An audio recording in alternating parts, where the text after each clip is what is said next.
Bismillahirrahmanirrahim. Qala al-mu'allif rahimahullah wa nafa'ana bihi wa bi 'ulumihi fid dharain. Wa rawa Tabrani fil Awsat an Abi Sa'id al-Khudri radhiyallahu anhu anna an-nabiy sallallahu alaihi wasallam qala innal mayyita ya'rifu man yaghsilu wa yahmilu wa yukaffiru wa man yudnihi fi hufrati.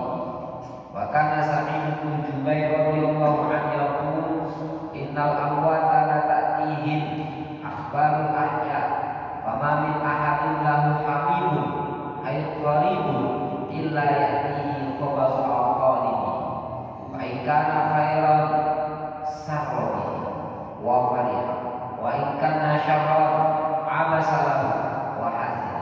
Wa kana Ibnu Munabbih rahimahullah ta'ala yaqul inna Allah ta'ala bana daran fis sama'i sabi'ah yuqalu laha bayda tajtami'u fiha arwahul mu'minin fa idza mata mayyitun min ahli dunya talaqqatu arwahu fa yas'alunahu an akhbari dunya kama yas'alu ra'ibu ahlahu idza qadima min safarin alayhi. Rawahu Abu Nu'aym fil Hilyah.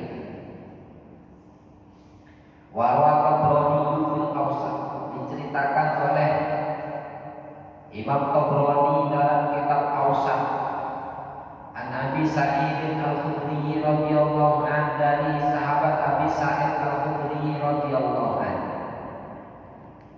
anna Nabiy sallallahu alaihi wasallam qala, bahwasanya baginda Nabi Muhammad sallallahu alaihi wasallam bersabda, innal mayyita, sesungguhnya mayit, ya'rifu, itu tahu, man, terhadap orang yang sinuhu, yang memandikannya, wa yaqinuhu, dan yang membawanya, wa yukafinuhu, dan yang mengkafaninya, wa man yuknihi bi hufrati, dan yang memasukkannya ke dalam kubur.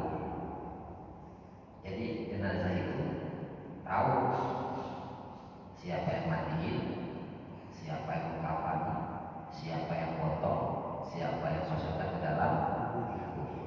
Maka sebaik-baiknya yang memandikan jenazah nanti warisnya membunuh ibunya, bapaknya yang mandiin. Kenapa ketika bapaknya meninggal dia tidak mau mandiin aku, katanya. Tiba-tiba bapak marah, gimana?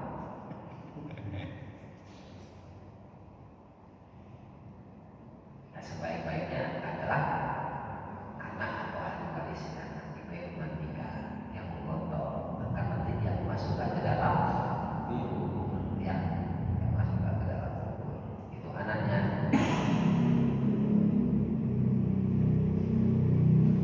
Karena mereka semua tahu. Jadi orang meninggal itu, kalau dalam kitab Jawahirul Kalam, yuqbal ba'du arwah. Jadi sebagian ruh itu oleh Allah digenggam. Digenggam artinya bukan berarti Allah punya tangan. Jadi atas kehendak Allah sebagian ruh itu kemudian tidak tidak berfungsi atau gimana. Kayak orang tidur kan hadisnya, ya, ruh itu sebagian ada di jasad untuk keberlangsungan hidup, tapi sebagian besar lain dia masuk ke dalam alam mimpi, begitu. Sehingga kadang kita ada yang namanya tidur setengah bangun. Kalau tidur setengah bangun, jadi tidur setengah bangun itu kadang-kadang ya kita merasa di sekitar, tapi sejatinya kita itu ada di alam mimpi, ruhnya.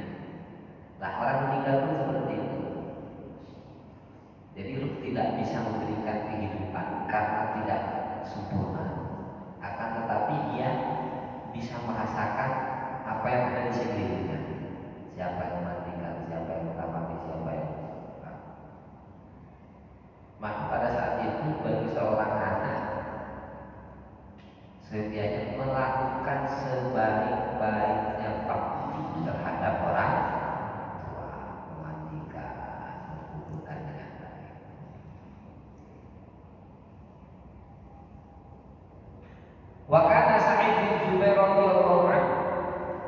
Sa'id bin Jubair radhiyallahu anhu dia pun berkata, innal amwat, sesungguhnya mayit, sudah mati ya, sudah dalam kubur. La ta'tihim akhbarul ahya, datang kepada mereka itu beritanya orang yang hidup. Jadi berita tentang orang yang hidup datang kepada mereka. Fama min amin wa ma min ahadin lahu amin min qarib illa wa ya'tihi khabar qalbi. Siapapun yang memiliki kerabat atau famili, maka akan datang kepadanya kabar atau berita dari kerabatnya masih. Fa in kana khairan, apabila kabar yang datang itu baik, sarfa bihi wa fariya, maka dia akan bahagia dan senang. Wa in kana syarran, kalau kabarnya buruk, abasa, dia akan muram wa hasinah. Ini hadis yang kemarin saya sampaikan, ya kan? Yang dulu apa namanya? Yang sering saya sampaikan. Kayaknya kemarin saya sudah bicara mengenai 5 tempat ya. Tapi masih satu tempat. Ya, ini ruh berada di kubur ya. Ruh berada di kubur. Ruhnya sampai di kubur. Ruhnya orang kafir dan orang mukmin. Ya masih ingat? Nah, ingat kan? Ya, saya aja masih ingat Pak. Saya ingat.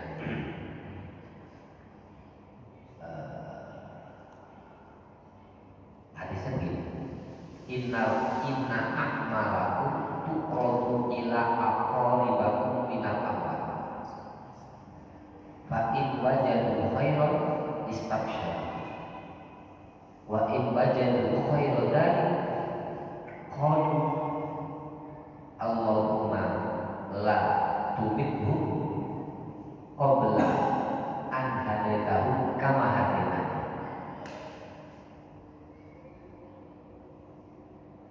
Jadi kata Rasulullah, amal kalian itu ila aqraribakum minal amwal, ditampakkan oleh Allah kepada orang-orang kerabat kalian sudah mati. Wa in wajadu khairan, kalau yang sudah mati itu mendapati amal itu yang kalian lakukan baik, istabsyaru, maka mereka bergembira, kasih kabar kepada rekannya yang lain. Tapi kalau ternyata yang didapat itu buruk atau sebaliknya, wajadu ghairadalik, mendapati sebaliknya, maka mereka berdoa, ya Allah, jangan kau matikan mereka sebelum kau mendapat, sebelum kau beri petunjuk sebagaimana aku mendapatkan petunjuk. Jadi ditampakkan amal kita itu Pak. Nah, ini orang tua kita yang sudah meninggal itu sekarang kan dimana lagi ya? Senang. Ya, itu Pak dulu lagi ngaji. Itu Pak siapa lagi ngaji? Bapak yang senang. Kalau kita lagi ngegosipin orang gitu ya, lagi maksiat gitu, murahnya ini berada di kubur. Makanya setidaknya kita itu menjaga diri biar orang yang di kuburan, para kerabat dan saudara kita itu tidak murah terhadap perbuatan.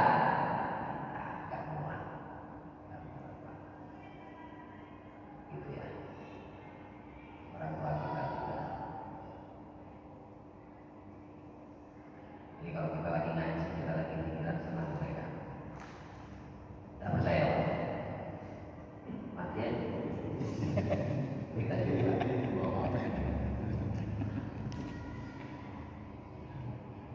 Jadi ada orang salah tidak percaya kalau pikir doa baca Al-Quran yang diajarkan kepada orang yang kita disampaikan. Nggak percaya, suruh penting juga nggak percaya. Baru nanti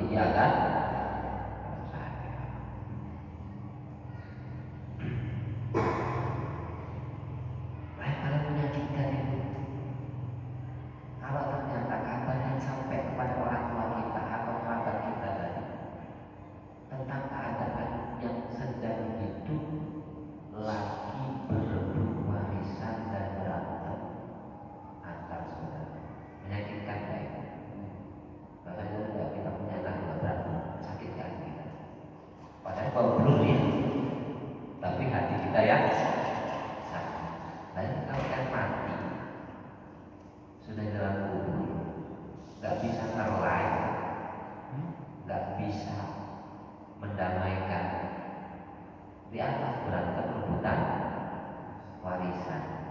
Kira-kira betapa sakitnya? Sakit Pak. Makanya jangan sampai terjadi pada diri kita.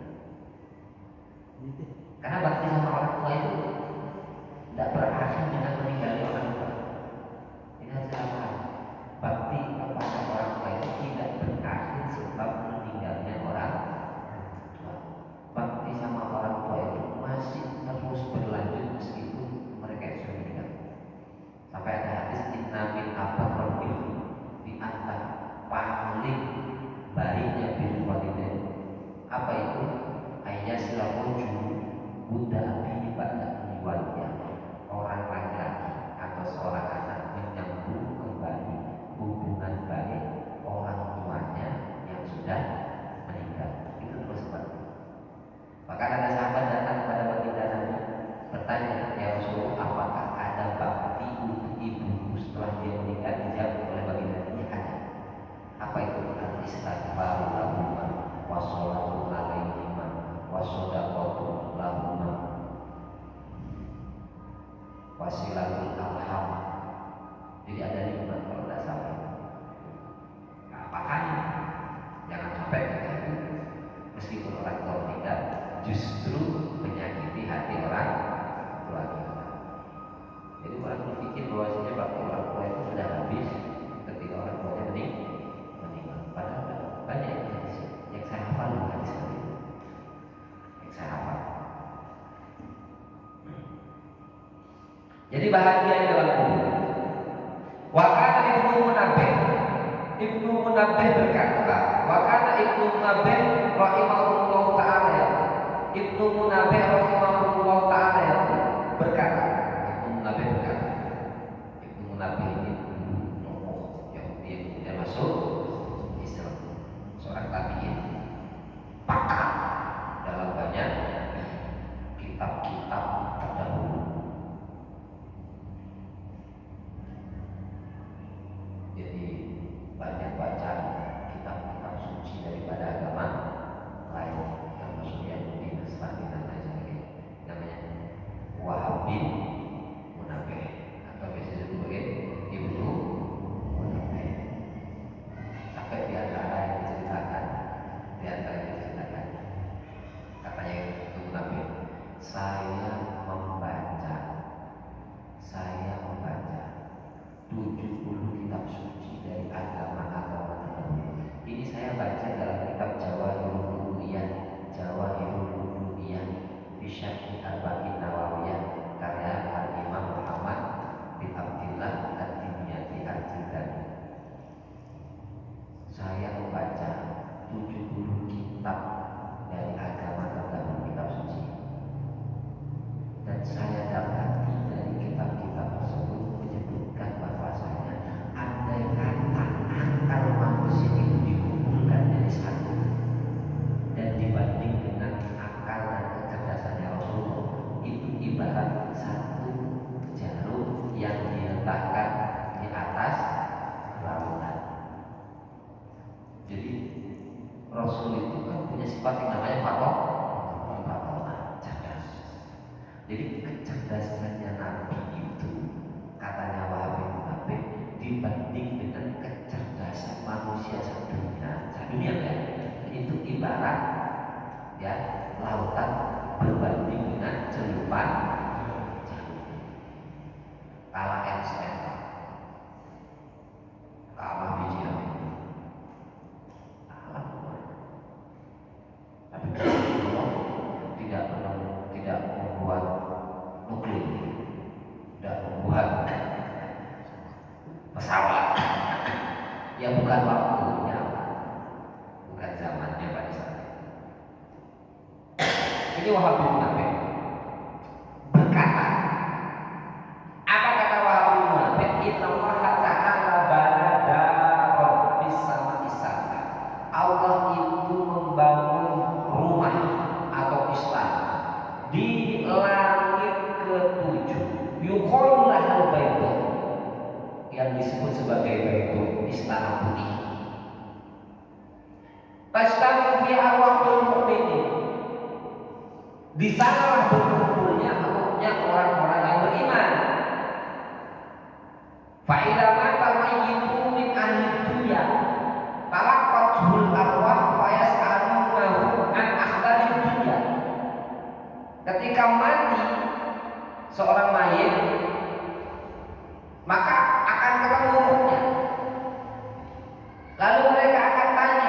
keadaan dunia. Kama yus'alul ghaib, kama yas'alul ghaib amalu, sebagaimana seorang yang ghaib, yang jauh, bertanya tentang keadaan keluarganya tidak qadima min safarin alaihi, ketika datang dari perjalanan.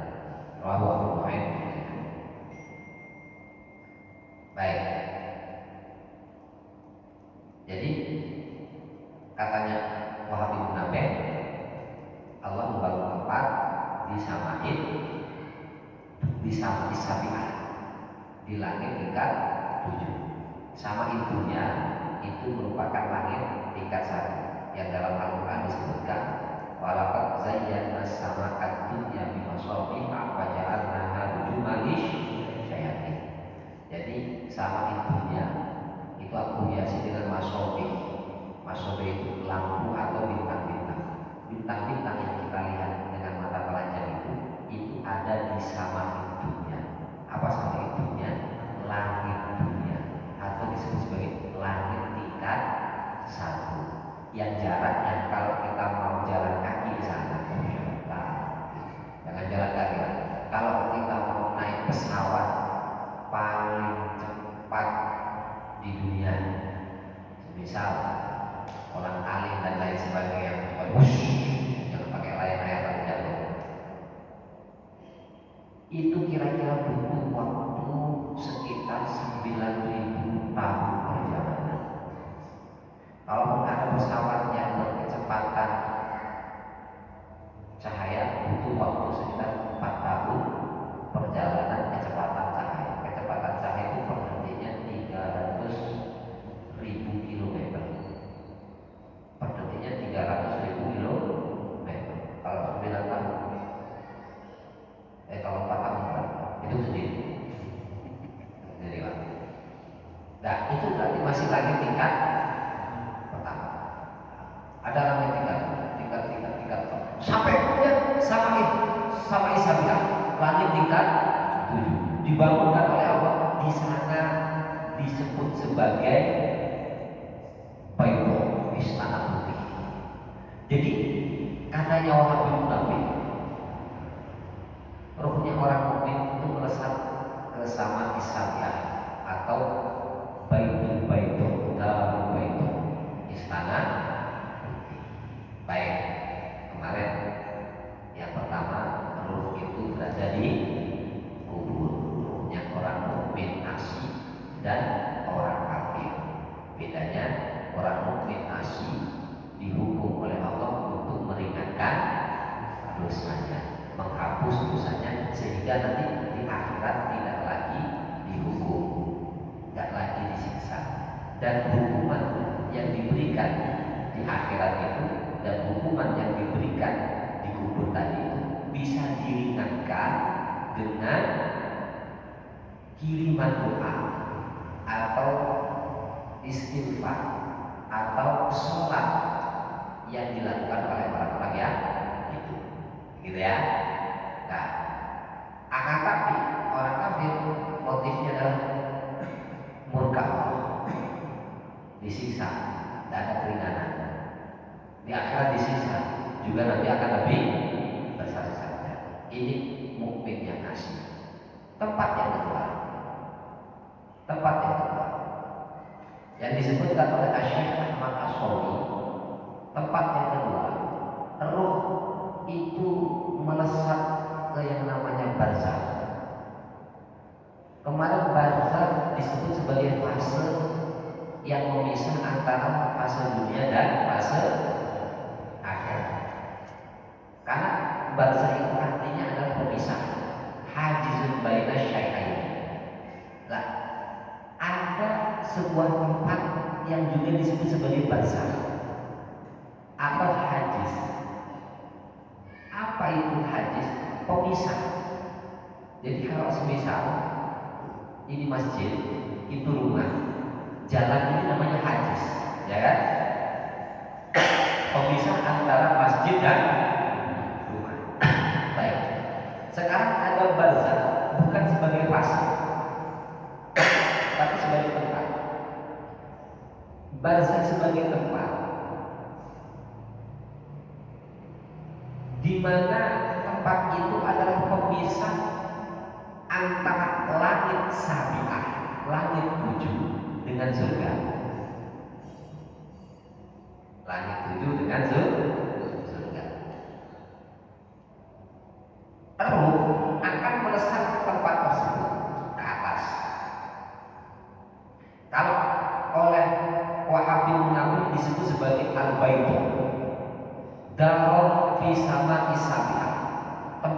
di langit tingkat 7. Tetapi dia tidak berada di surga. Di mana jarak antara tempat ini ke surga itu masih jauh. Tetapi roh berada di situ, bisa menikmati keindahan surga dengan melihat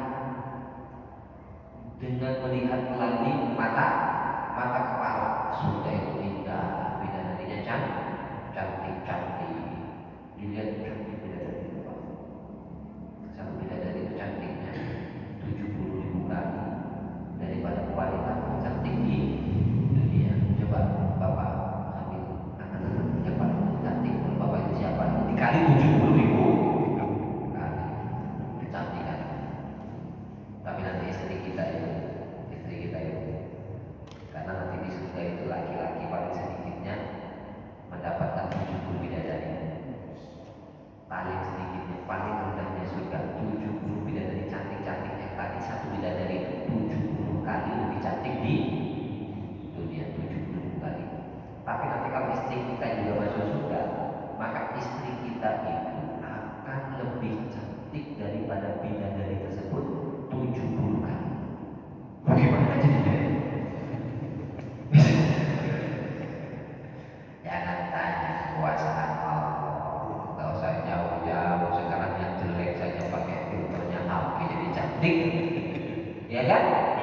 Yang jelek aja di make up, maskara dan lain sebagainya bisa jadi cantik. Apalagi yang mau make up itu Allah nanti, ya kan? Kita usah tanya gimana prosesnya, Pak. Istri saya pas-pasan kayak gini, masa bisa lebih cantik daripada bidadari? Bidadari sendiri cantiknya 70.000 kali dibanding dengan wanita tercantik di dunia. Tidak perlu ditanyakan itu seperti apa progresnya nanti, ya. Nah, jadi berada di barzakh tadi atau sama ishabikah, tempat istana putih, bisa melihat keindahan surga dari luar, bidadari cantiknya dari luar, bahkan harumnya sampai kepada orang-orang tersebut. Bagaimana harum surga? Harum surga itu jaraknya 40 tahun perjalanan. Jaraknya harum surga itu 40 tahun perjalanan. Bapak kalau di minyak misbito ada 20 menit, orangnya masuk sini, habis itu keluar, harumnya misbito bisa jadi 30 menit masih ada. Beda kalau yang biar banget 50 ribuan keluar, bau semprot bau keluar hilang sudah. Ini ada hilang gitu. Jadi memang ada apa namanya? Ada harga, ada kualitasnya. Makanya di sono sini cium. Nah, sekarang bandingkan surga itu tahunnya jaraknya 40 tahun perjalanan. Artinya apa? Kalau kita jalan pakai kuda paling kencang, itu bau surga itu jarak perjalanannya atau luas daripada harumnya saja itu kita tempuh selama 40 tahun perjalanan. Betapa harumnya itu dinikmati oleh ruh yang berada di barzakh atau sama ishabikah, darul baidon, tempat atau istana putih. Ruhnya siapa kira-kira? Mau Pak? Kita ada kesempatan di sini. Ruhnya orang mukmin, orang mukmin yang taat kepada Allah. Masuk tak kira-kira? Masuk tak kira-kira? Bukannya nggak pernah punya dosa, ya?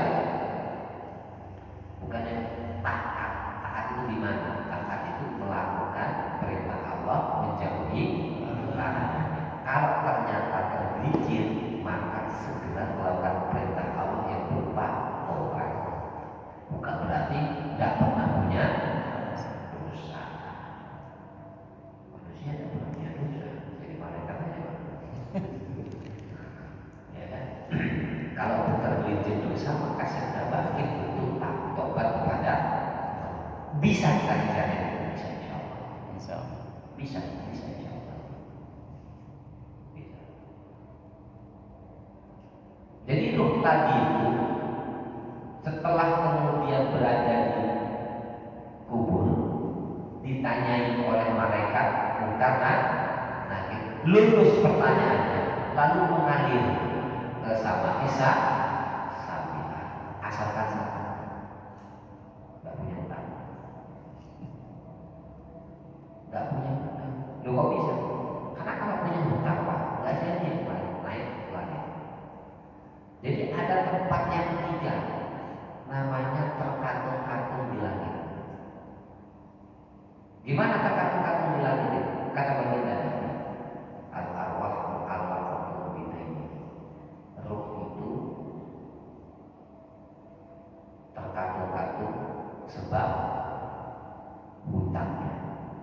Jadi harusnya tadi bapak rohnya melesat ke barzakh, atau nanti tempatnya ke tempat ketika orang itu mati syahid, ruhnya itu melesat langsung ke surga Firdaus. Harusnya melesat ke surga Firdaus, harusnya melesat ke barzakh atau sampai Sabila. Tapi kemudian dia itu masih punya hutang kopi pada belum dibayar. Rokok satu batang belum dibayar. Maka gimana? Rohnya terkatung-katung di langit.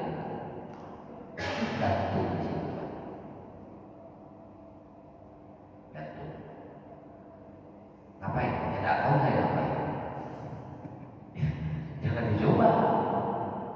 Tapi jangan kemudian nanti apalagi itu saya matinya punya utang aja pak. Loh kok bisa dia? Daripada nanti saya dihukum di kuburan. Jadi terus saya biar terkatung-katung di langit saja. Ya enggak. Yang terkatung-katung di langit itu yang harusnya masuk ke barzakh sama Isabiah, atau yang harusnya itu dia itu melesat ke surga. Siapa yang langsung melesat ke surga? Orang yang mati syahid. Bapak datang ke Palestina perang melawan Zionisme, namanya mati syahid. Orang yang mati syahid seperti itu, sebelum kemudian diangkat ruhnya, ditampakkan sudah tepatnya. Jadi dia tidak lewat kubur, langsung jalurnya khusus ke langit melesat ke surga Firdaus. Apa itu surga Firdaus? Naik di tingginya burung, terbang menikmati keindahan surga Firdaus, makan makanan surga Firdaus, minum minuman surga Firdaus. Cuma roh belum bisa mendapatkan kaki di surga karena sudah tidak ada yang boleh menginjak kecuali nanti yang pertama adalah baginda Muhammad SAW. Ketika nanti kiamat, lalu kemudian yaumul ba'ats dibangkitkan, roh tadi kembali ke jasad, melesat lagi ke surga.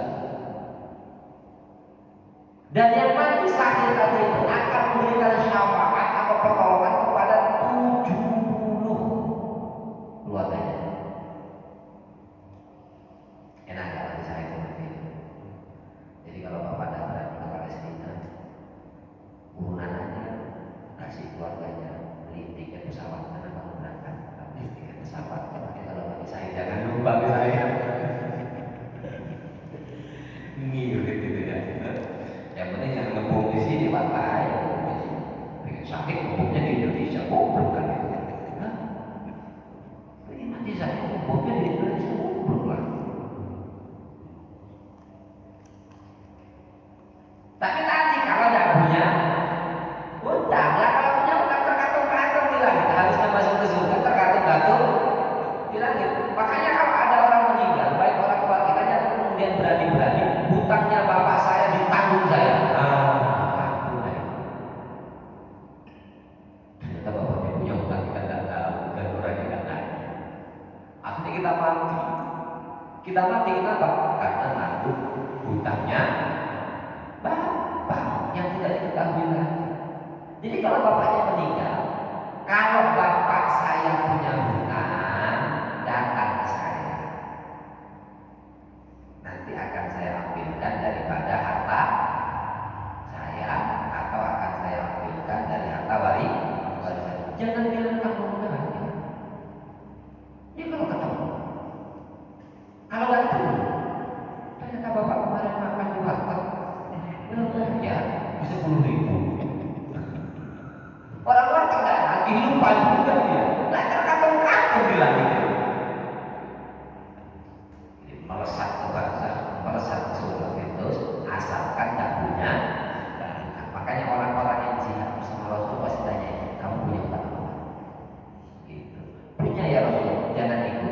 ya Rasul, tapi sudah saya siapkan untuk bayar, tidak apa-apa.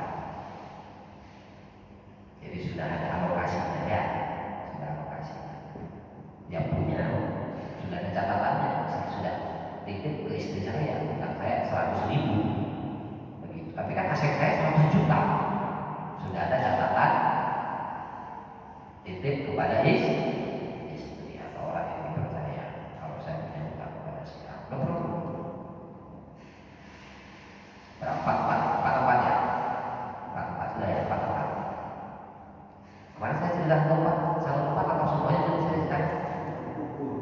Kubur 2 kali. Nah, ini 4 tempat ya, 4 tempat. Sudah 4 tempat. Kubur, barzakh, firdaus, ya barzakh tadi itu atau baito tadi itu ya, barzakh atau baito, firdaus, terkatung-katung di langit. Apakah memungkinkan kita itu untuk bisa langsung merasa ke firdaus? Sedangkan di Indonesia tidak ada yang punya teman. Memungkinkan.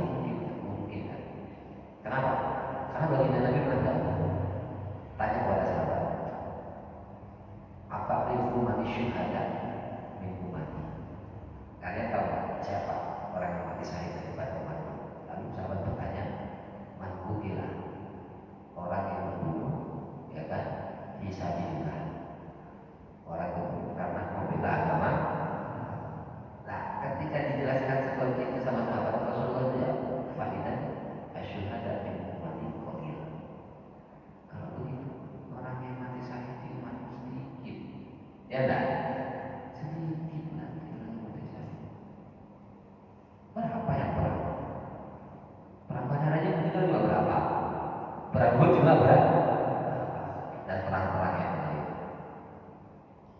Lalu siapa tanya? Lalu siapa ya Rasulullah? Dijawab oleh baginda Nabi, al-maqtul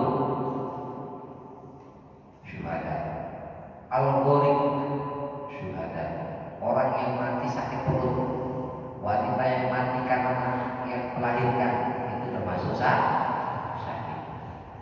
Orang yang mati tenggelam itu syahid. Orang yang mati terbakar dari umat itu syahid. Disebutkan banyak kali. Apakah nanti yang disebutkan tadi sebagai syuhada fil akhirat itu juga melesat ke surga? Allah, tapi hadis seperti itu. Sama seperti hadis man sa'a ala iyalihim yakufahum aninnas kana fisabilillah. Orang yang bekerja, berusaha agar supaya anak istrinya, keluarganya menggantungkan diri kepada orang lain, maka dia seperti orang yang jihad di jalan Allah. Artinya apa? Kalau berangkat kerja kemudian kecelakaan mati, itu mati syahid.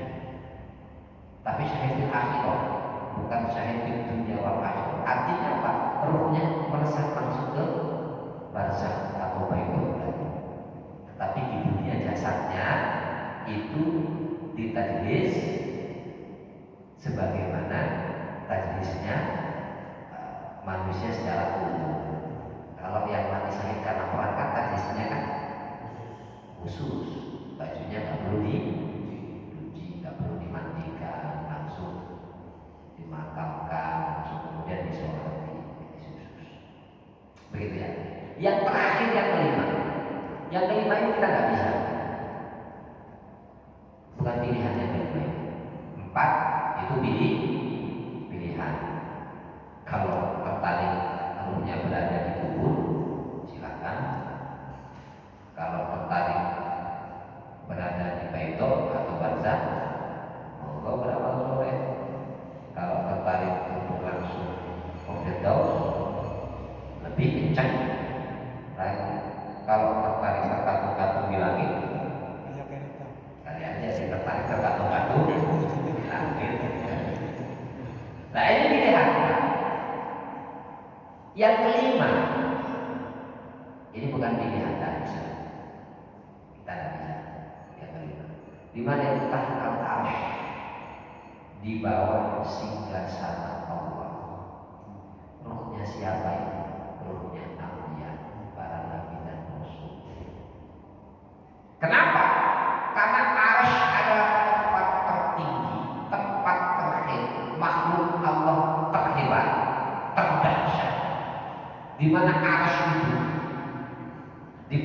dengan sama dunia wasama isabiah, dibanding dengan 7 langit yang kita tempati ini, itu 7 langit itu ibarat koin yang dilemparkan di tengah badan pasir dibanding dengan arsh. Jadi ruhnya para nabi dan rasul itu tahta arsh, di bawah singgasana Allah. Ingat, arsh itu diciptakan oleh Allah bukan sebagai tempat duduk atau nongkrong, tetapi diciptakan oleh Allah untuk menunjukkan kemahagungannya. Lu ngapain sombong?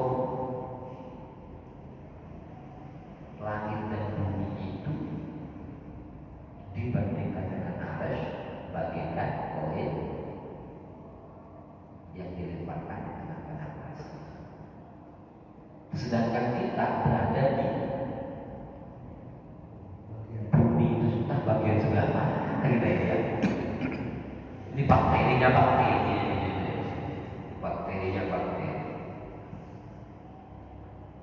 Itu rohnya para nabi dan rasul. Kenapa kok di tempat yang paling tinggi? Karena rohnya para nabi dan rasul itu mutasarrif, dapat mengelola, mengatur terhadap urusan umat.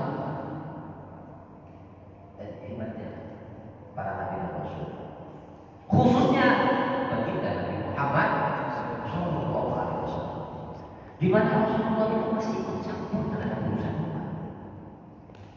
Jangan dianggap Rasulullah itu mati dan bereaksi apapun. Jadi Rasulullah itu datang terhadap majelis-majelis yang di situ dikumandangkan sholat, datang memberi petunjuk kepada aulia, datang memberikan taklim kepada para kekasih Allah Subhanahu wa Ta'ala, datang memberikan madat itu pertolongan dan berbagai macam hal. Cuma kita aja tidak merasa. Kenapa? Karena bentuk fisik kita itu, ya kan, menutupi terhadap pandangan rohani yang seharusnya tajam. Kita enggak. Karena mutasawwif, maka yang namanya mengatur mengelola itu tentunya di tempat yang paling tinggi. Nah, itu ruhnya para nabi dan para rasul. Kadang turun, kadang naik, kadang turun, kadang naik.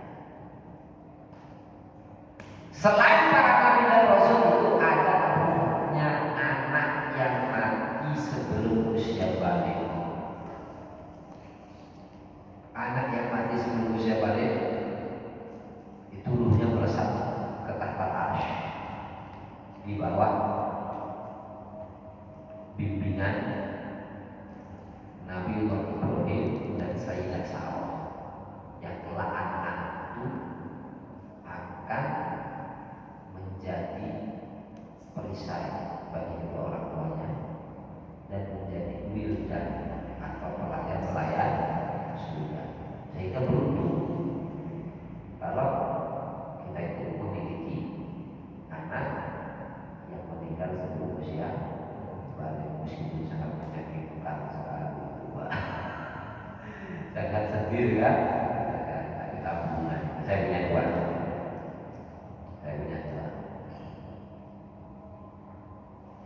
Nah, 54 itu ya. 54 di mana roh itu nanti bertempat setelah mati. 4 pilihan, 1 tidak bisa kita kejar, sudah tidak ada nabi, tidak ada rasul.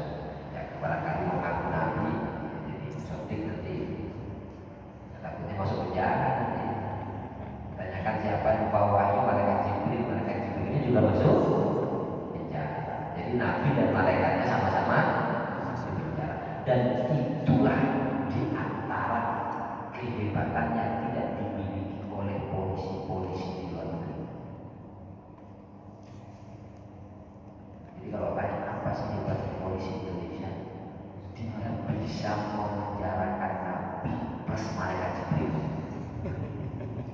Iya enggak? Ada enggak? Enggak ada kan? Itu hebatnya manusia Indonesia. Jadi malaikat Jibril di penjara, ya kan? Nabinya itu di penjara. Itu hebatnya manusia Indonesia. Tidak ada. Baik Bapak sekalian yang dirahmati oleh Allah Subhanahu